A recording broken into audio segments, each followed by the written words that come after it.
In this example, we're going to look at the motion blur options we have available in ScanlineRender.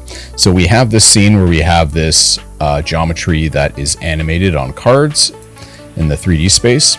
Not only that, they're also deformed, and alongside of that we have a light as well as a camera, and this camera has animation on it as well. So let's look at the ScanlineRender.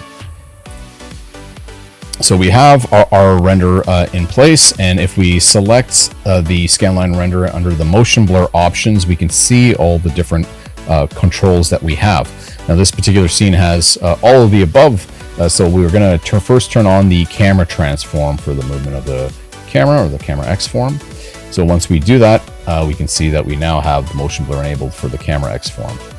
So turn it off, we turn it on, and we get that slight blur. And then we also have the camera lens. So when we turn on the camera lens, we'll get a much more pronounced effect as the camera is moving around. And then we also have the object X form. So when we turn that on, because those objects are rotating like crazy, we can see that we have the motion blur for that. And remember, they're also being deformed. So if we turn on the object deform, we'll now turning on the deform motion blur, as well as the lights. So we have that control, and this can be very handy if you're trying to match something in Nuke's 3D space to a plate where not all of these are on, not all of them are off, and you have a combination. You can find that combination to match exactly that motion blur that is in the plate.